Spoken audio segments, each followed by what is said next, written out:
Bonjour à tous, merci de nous retrouver sur France 3 Limousin pour votre émission Dimanche en politique. Dans une semaine, nous sommes appelés à voter pour le premier tour de l'élection présidentielle. J'accueille ce matin mes collègues de la presse en Limousin pour revenir sur cette campagne qui s'achève. Rendez-vous juste après le générique.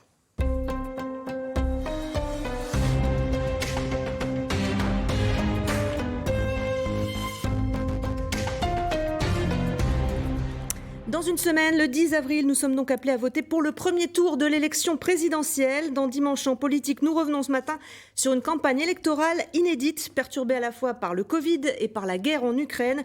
Comment les 12 candidats ont-ils fait passer leurs idées? Comment sont-elles reçues ici en Limousin? Quelles perspectives peut-on dresser pour les législatives? On en parle ce matin avec mes collègues journalistes. Jérôme Edan, bonjour. Bonjour. Vous êtes rédacteur en chef de France Bleu Limousin. Philippe Mallet, bonjour. Bonjour Anaïk. Vous êtes journaliste politique ici à France 3 Limousin. Et enfin, par Skype, on retrouve Olivier Chaperon qui est à l'isolement mais en pleine forme. Bonjour.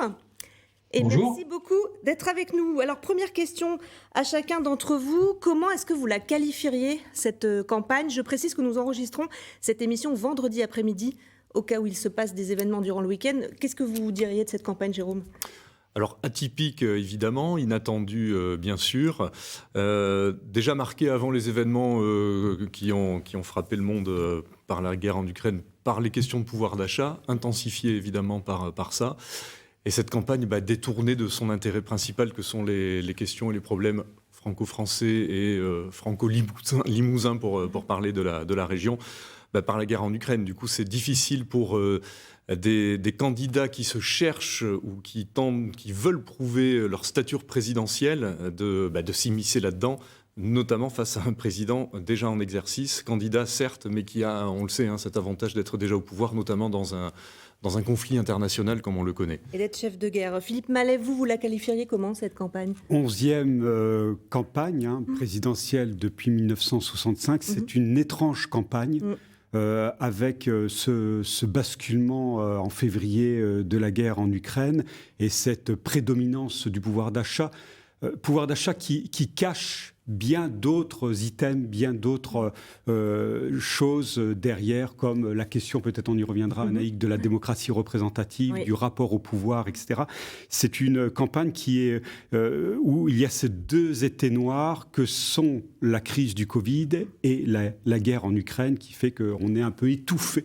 Effectivement, nous, observateurs et aussi lecteurs dans cette campagne étrange. Olivier Chaperon, on a parlé d'une campagne Tefal, c'est une expression de Brice Teinturier.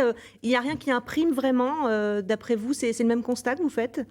Alors, rien n'imprime. On parlait de drôle de guerre à une époque, on pourrait parler de drôle de campagne aujourd'hui, parce que qu'est-ce qui se passe, que retiennent les électeurs de cette campagne? C'est assez difficile à dire. Alors, le pouvoir d'achat, bien entendu, le prix du carburant baisse aujourd'hui, donc qu'est-ce qu'ils vont en retenir? Le pouvoir d'achat a évidemment son importance.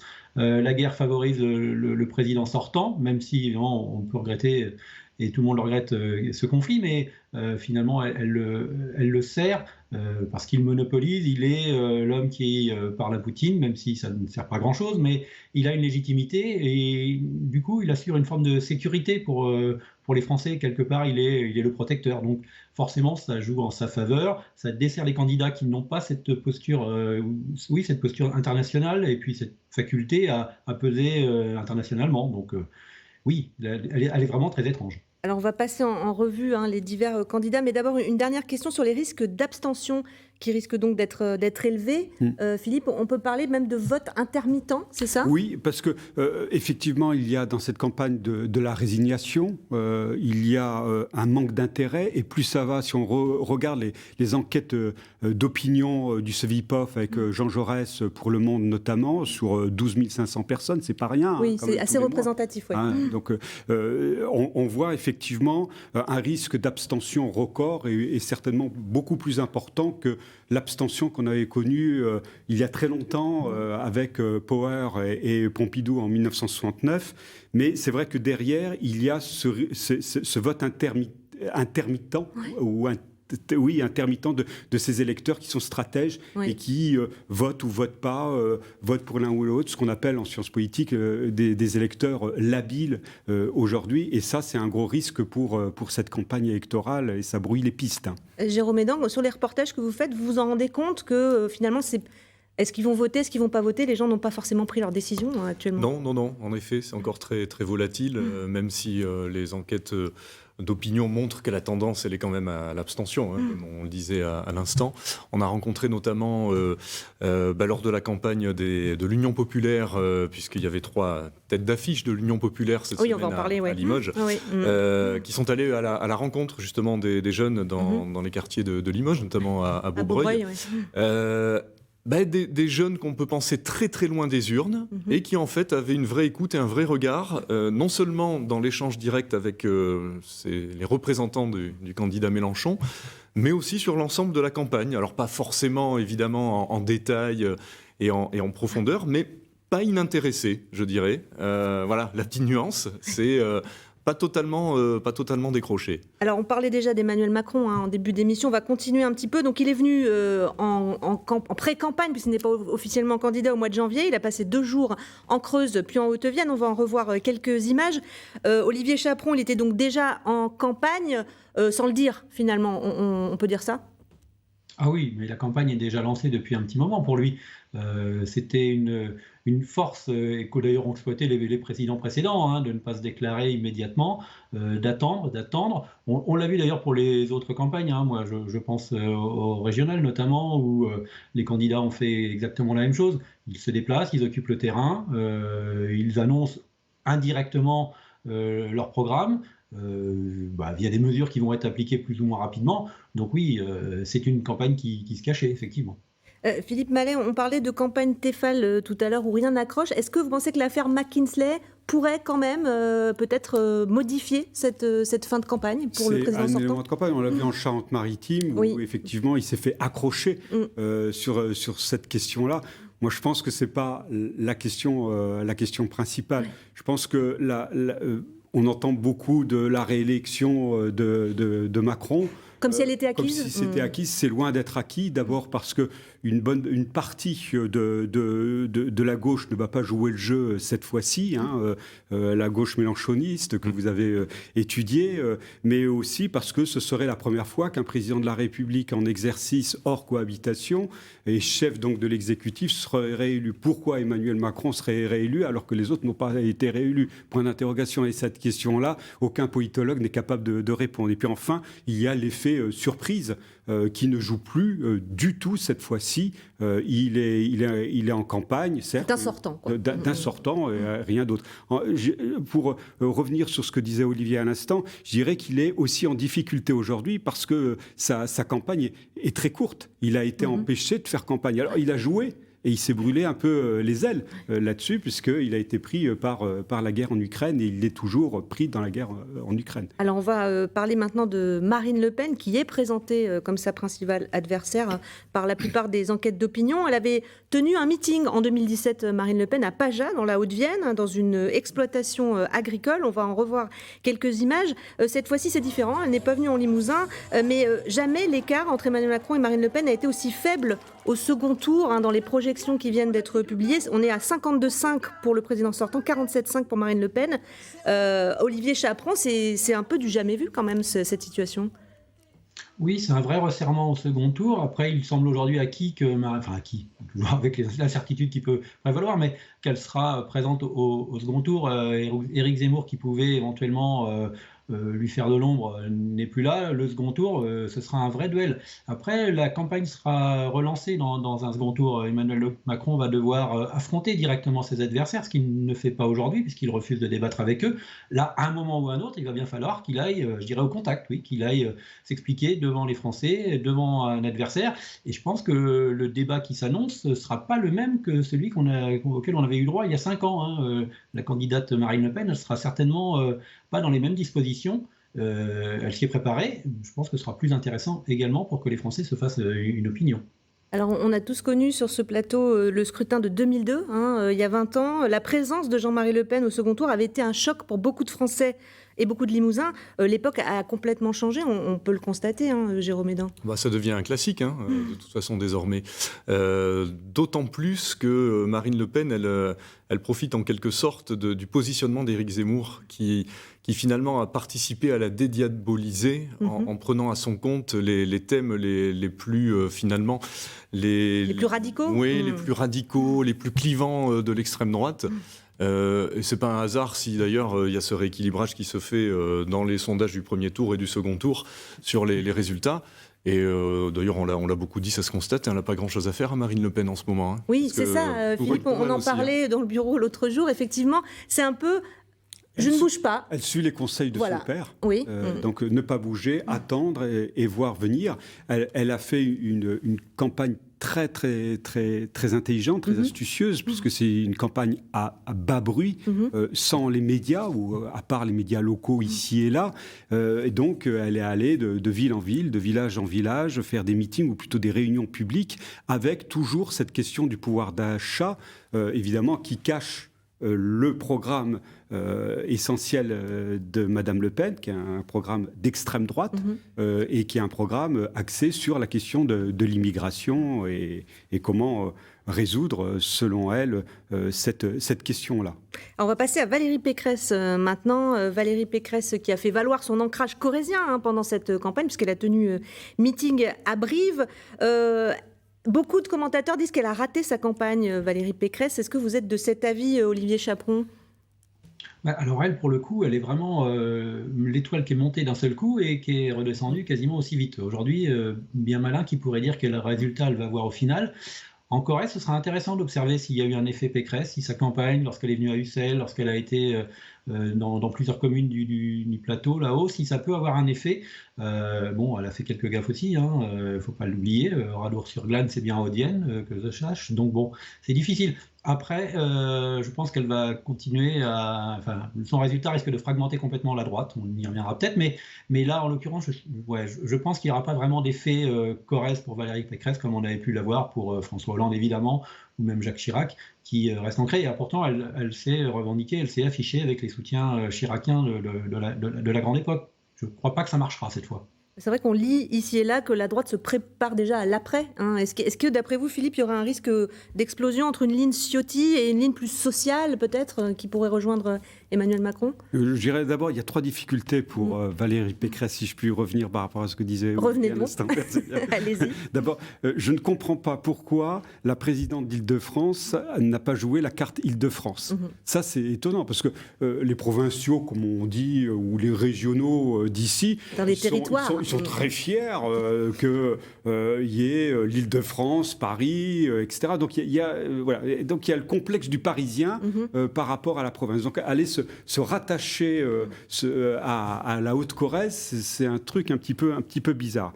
Il y a 3 difficultés. Un, c'est un style pas très bon, une mauvaise, un peu rigide, une mauvaise oratrice, il faut dire les choses. 2, une incapacité à ajuster sa campagne aux événements, notamment Poutine qui arrive là-dedans et qui dit je vais faire la guerre à l'Ukraine. Le jour même, elle fait un meeting, elle ne parle pas du tout de l'Ukraine et de Poutine. Et 3, elle récolte, alors c'est là où je vais répondre à votre question, à la gestion compliquée du groupe LR à l'Assemblée nationale, tiraillée entre les centristes qui ont préempté la question économique et sociale et la ligne plus droitière qui a préempté la ligne immigration et sécurité. Et donc le risque d'éclatement de LR en cas d'échec, ce qui est très favorable de Valérie Pécresse, c'est-à-dire si elle n'est pas au second tour, est considérable, comme pour le PS d'ailleurs. Oui, pour le PS, c'est déjà fait. Mais LR, effectivement, le parti traditionnel de gouvernement est en grand péril. Et effectivement, au moment du renouvellement de l'Assemblée nationale, on va voir ce qui va se passer. Oui, ça sera intéressant. On va en parler de la gauche, évidemment, avec d'abord une image du meeting des Insoumis dont vous parliez tout à l'heure, Jérôme. C'était mercredi à Limoges, un meeting qui affichait 850 personnes, sans le candidat, mais donc avec ses soutiens François Ruffin, Manon Aubry, Raquel Garrido. Jean-Luc Mélenchon, il croit vraiment en ses chances d'être au second tour aujourd'hui. Est-ce qu'il a raison, d'après vous, Jérôme ? Alors, il a raison d'y croire, parce que ça, de toute façon... Sinon, il ne serait pas candidat. On peut lui enlever ça. Ouais. Non, il a raison d'y croire. Si on prend l'exemple de Limoges, avec 3 soutiens qui comptent, hein, oui, qui sont connus. Voilà, mais sans Jean-Luc Mélenchon, ils font quand même plus de monde que la candidate socialiste Anne Hidalgo, soutenue par, qui on sait, François Hollande, ex-président de la République, un tout petit peu corrézien encore quand même. Bref, il a joué local et dans une terre historiquement de gauche, Jean-Luc Mélenchon et ses soutiens, ils prennent l'ascendant, clairement, parce que là, ils remplissent le centre Jean Moulin à Limoges. Ça fait, alors je ne vais pas dire le double, hein, mais il y a quand même 70% de plus. Olivier Chaperon, est-ce que c'est aussi la recomposition de la gauche qui se joue là actuellement autour donc d'une personnalité et d'un mouvement qui pourrait être les Insoumis ? Alors peut-être effectivement autour des Insoumis, plus probablement autour de Jean-Luc Mélenchon. Après, il est intéressant quand même de voir les positionnements à la fois des communistes et même des Verts qui ont refusé depuis le début une alliance. Que vont faire les électeurs ? Est-ce qu'ils vont suivre ces consignes ? Est-ce qu'ils vont rester attachés à un Fabien Roussel ou à un Yannick Jadot ? Ça reste à voir, parce que dans la dernière ligne droite, il peut y avoir aussi cette notion de vote utile. Est-ce qu'un Mélenchon au second tour, c'est pas complètement inimaginable ? Donc peut-être au bout d'un moment et quelques jours avant le premier tour, quelques-uns vont réfléchir et vont se dire oui, bon, on a des convictions, mais combien fait Jadot dans les sondages, combien fait Roussel dans les sondages ? Est-ce que finalement, vaut mieux pas aller glisser un bulletin Mélenchon dans l'urne et au final peut-être monter encore un petit peu ? Ça peut se faire aussi, ça. Oui, certains parlent de vote de barrage contre l'extrême droite au premier tour. Même Ségolène Royal qui dit que ce serait le candidat de gauche en tête qu'il faudrait choisir. Ça vous inspire quoi ? En 2017, Mélenchon ici arrive en deuxième position dans les 3 départements et il fait un carton plus particulièrement dans la Creuse. Ça occupe. Il y a des chances pour que ça se consolide au moins sur le Limousin. Après, je ne veux pas faire de pronostic au niveau national. On n'est pas là pour ça. Le vote utile, j'ai des doutes quand même de ce côté-là. Alors, on parlait tout à l'heure du meeting Anne Hidalgo, François Hollande, et presque François Hollande, Anne Hidalgo, puisque c'est lui qui a tiré un peu tous les regards. Là aussi, on est déjà dans l'après. Il l'a dit, François Hollande, lors de ce meeting. Et la reconstruction, les législatives aussi. Philippe, l'hypothèse Hollande en Corrèze déjà. Est-ce que vous y croyez, vous ? Absolument pas. Je pense que... On le note, on verra si ça se m'avance. On ne va pas parler de la dissolution de l'Assemblée nationale pas du tout. Plus. D'accord, merci. Mais sur l'hypothèse Hollande, je ne crois pas. Je pense que c'est un leurre par rapport à Pascal Coste qui se présentera très probablement sur la deuxième circonscription, la première circonscription de la Corrèze, donc Tulle-Ussel, et évidemment il veut gêner Pascal Coste dans sa position, quoi. Après, si je puis continuer, je pense que le PS, pour le PS, le pronostic vital est engagé. Le PS va disparaître politiquement de la scène. Mais ses élus, ils sont très présents ici. Oui, il a des fédérations, il a des élus, il a de l'argent, il a encore un peu de militants. Alors c'est surjoué ici, par exemple, à la fédération du PS, il parle de 1000 militants, moi j'en doute. Maintenant, la question c'est de savoir quand est-ce que le PS va disparaître. Est-ce que c'est 3 semaines ou 3 mois après l'élection présidentielle ? C'est vrai que François Hollande, à Limoges, a pris acte de cette disparition en disant qu'il faut créer une nouvelle organisation. Lui, il voudrait y être. C'est pas sûr que ça marche. Jérôme Hédan, on peut s'étonner que les écologistes et leur candidat Yannick Jadot n'aient pas plus imprimé cette campagne, puisqu'ils portent des thèmes qui sont prégnants quand même, le réchauffement climatique, qu'ils ont pris des villes comme Poitiers, comme Bordeaux, qui sont pas très loin d'ici. À votre avis, pourquoi ça fonctionne pas ? Ça prend moins ici, en effet. Alors, ça prend moins parce que peut-être que ces thématiques-là parle un peu moins ici. Pourtant, Limoges est une grande agglo. Mais moins polluée que d'autres, peut-être. Oui, clairement. De toute façon, on ne peut pas dire que Poitiers soit non plus... c'est pas, pas Paris. La région parisienne ou quoi que ce soit. Ça prend moins. C'est peut-être dû aussi à l'organisation ici du personnel politique local, tout simplement, qui est peut-être moins incisif qu'une désormais maire de Poitiers, qui est peut-être moins organisé, moins présent sur le terrain. Ça se voit, je ne vais pas dire qu'ils ne font pas campagne là en ce moment, mais ça se voit, ce n'est pas ceux qu'on voit le plus, ou qu'on entend le plus sur le terrain, les Verts et les écolos en ce moment. Olivier Chaperon, cette campagne des Verts qui n'imprime pas, vous avez une hypothèse sur pourquoi ? Parce que je pense qu'elle est en décalage avec les préoccupations des Français, simplement. Aujourd'hui, qu'est-ce qu'on regarde? Le prix du gasoil à la pompe. Et là, quand on entend Yannick Jadot, effectivement, je pense qu'il n'y a pas d'ambiguïté. Le porte-monnaie, les questions d'environnement, tout le monde les a en tête, notamment les jeunes. Ce n'est pas forcément les jeunes qui vont voter le plus. Donc forcément, il y a un impact sur les résultats. Oui, et puis il y a toujours eu cette difficulté qu'ont des Verts à marquer, à prendre à un moment ou à un autre un véritable envol au-delà des européennes, parce que c'est quand même un peu leur élection privilégiée. Non, je crois que c'est lié structurellement à leurs convictions, à la façon de les présenter, même si on peut les entendre. Moi, je pense qu'il y a beaucoup de thématiques qui vont s'imposer à nous, mais dans la politique, je pense que les Français ne sont pas encore prêts à cela, parce qu'ils voient beaucoup plus comme un sacrifice ou des contraintes, l'écologie, que comme une obligation à un avenir meilleur. Alors, j'ajoute, pour être complète, que les candidatures de Fabien Roussel pour le PCF, de Jean Lassalle, de Philippe Poutou et de Nathalie Arthaud et de Nicolas Dupont-Aignan, certains sont passés faire campagne en Limousin, comme Philippe Poutou, d'autres non. J'aimerais qu'on dise un mot maintenant, puisqu'il nous reste peu de temps, des législatives et de ce qui se dessine ici, en Limousin, sur nos 6 circonscriptions. Philippe, à votre avis, on pourra avoir des surprises par rapport aux résultats de la présidentielle ? Moi, je pense qu'il faut regarder de près la structuration politique, la structuration partisane de tel ou tel département. Et si très rapidement, il faudrait s'intéresser plus particulièrement à un département, c'est celui de la Haute-Vienne, où je pense que là, on va avoir des surprises, justement, paradoxalement, parce qu'il y a une dynamique liée aux élections départementales et régionales du Parti socialiste qui arrive encore à créer une vraie dynamique et à consolider son ancrage local. Olivier Chaperon, comment vous les voyez arriver, ces législatives ici, en Limousin ? Alors moi, je vais quand même me poser la question pour la Corrèze, avec ce match peut-être possible. Je ne suis pas tout à fait... vous n'êtes pas sur la même ligne. Non, je pense que Hollande est capable d'un coup de bluff. Alors pourquoi? Je ne maîtrise pas bien l'idée, parce que après le score qu'il a réalisé, c'est quand même assez étonnant de vouloir y retourner. Mais il est capable d'un coup comme celui-là. Bon, après, pour mener à quoi, je ne sais pas trop. Mais il va refaire le coup de Giscard en 1981. Peut-être. Peut-être.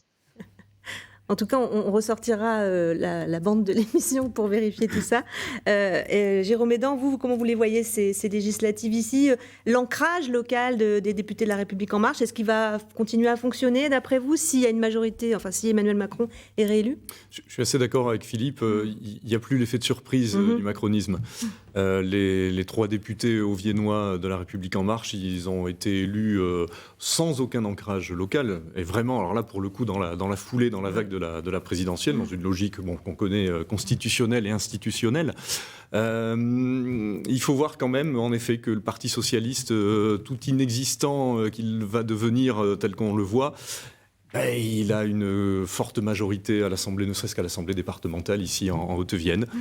Il y a une vraie histoire, il y a un vrai ancrage. Et puis il y a une union avec le PC et ADS, tout à fait, ici en Haute-Vienne. Qui fait qu'il y a un socle qui se maintient et que peut-être ça peut recréer une surprise. En tout cas, et on le sent et on l'entend déjà dans les candidats de la gauche socialiste, avec un vrai espoir.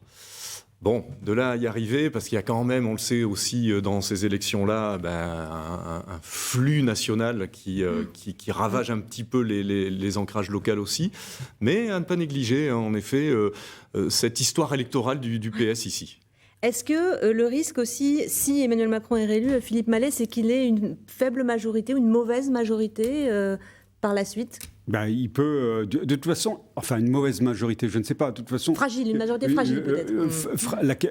La question de la majorité, il l'aura. Je veux dire, avec l'inversion du calendrier électoral, c'est fait pour. Jospin, c'est fait pour. Et c'est, voilà, enfin, sauf si Madame Le Pen devient présidente de la République demain, une cohabitation serait probable. Mais si Emmanuel Macron redevient président de la République, il aura une majorité absolue, une majorité relative. La majorité relative fait qu'il devra s'allier avec une partie de LR, puisque LR va exploser si Valérie Pécresse n'est pas au second tour. Donc voilà, une partie des centristes partiront, une grande partie partiront, et d'ailleurs ils ont déjà envoyé des signes ces derniers jours par des communiqués ou des tribunes dans le Figaro notamment. Olivier Chaperon, d'un mot, vous êtes d'accord avec ce constat? La majorité fragile d'Emmanuel Macron, vous n'y croyez pas? pense qu'il va conserver une majorité, alors relativement large, peut-être pas, mais comme le dit Philippe, il va y avoir beaucoup de ralliements, notamment à droite, alors très peu à gauche à mon avis. Il y en a quelques-uns déjà qui ont joué la carte et on voit bien que bon, ça va avoir du mal à passer chez les adhérents, mais je pense qu'à droite, oui, on peut considérer qu'il va y avoir des ralliements. Déjà, beaucoup de signaux ont été passés, même par des députés LR qui souhaitent sauver leur tête. Donc je pense qu'il va conserver une majorité si c'est lui qui est élu, évidemment. Merci beaucoup à tous les trois d'avoir participé à cette émission. On va revoir les visages des 12 candidats à l'élection présidentielle. C'est dimanche prochain, c'est le 10 avril. Vous pouvez aller voter si vous le souhaitez. C'est la fin de cette émission. Merci de l'avoir suivie. Vous pouvez la revoir sur notre site internet. Tout de suite, le Flash Info avec Emmanuel Brault, puis Francis Letellier reçoit 4 invités pour revenir lui aussi sur ce quinquennat et cette campagne. La semaine prochaine, un nouveau numéro de Dimanche en politique avec Christophe Baudin consacré à l'accueil des réfugiés ukrainiens en Limousin. Passez un très bon dimanche. Je vous dis à bientôt sur France 3.